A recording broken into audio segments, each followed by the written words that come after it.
আসসালামু আলাইকুম এভরিওয়ান। আমি এখন দেশি মুরগির মাংস রান্না করব। প্রথমে আমি দিয়ে দিলাম পেঁয়াজ কুচিগুলো। এবার এগুলোকে একটু ভেজে নেব।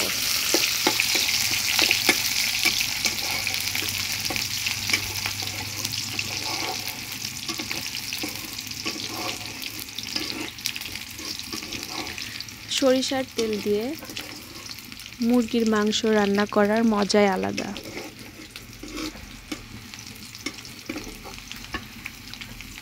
হালকা ভেজে নেওয়ার পরে আমি দিয়ে দিব এখানে জিরা বাটা, আদা বাটা, রসুন বাটা এবং মরিচ বাটা।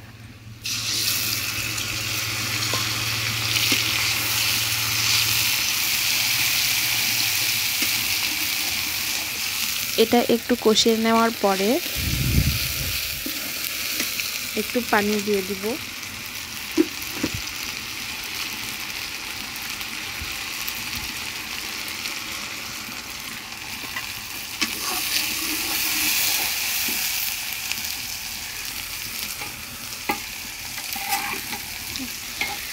আমি সব সময় মাটির চুলাতেই রান্না করি, কারণ আমাদের যৌথ ফ্যামিলি, সেক্ষেত্রে অনেক রান্না তো আর গ্যাসে করা যায় না।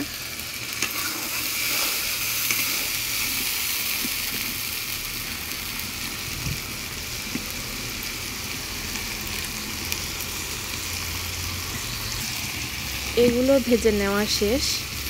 এবার আমি দিয়ে দিব শুকনো উপকরণগুলো।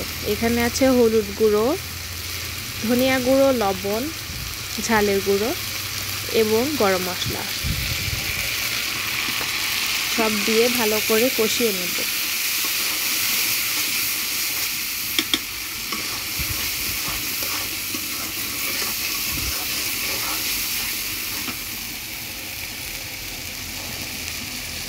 দিয়ে দিব তেজপাতা,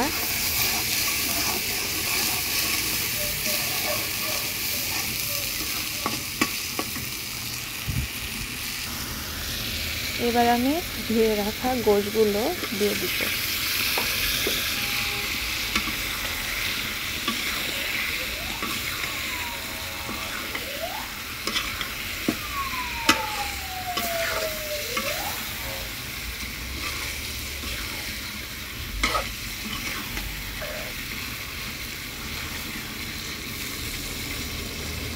এবার কিছুক্ষণ কষিয়ে নেওয়ার পালা।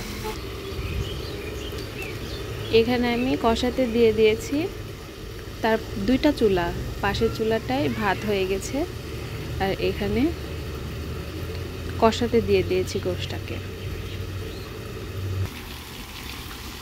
কথা বলতে বলতে আলুর কথাটা ভুলেই গেছিলাম।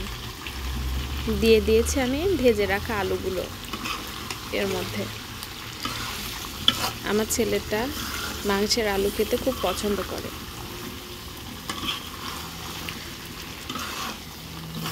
কষাতে কষাতে অনেক সুন্দর একটা স্মেল আসছিল।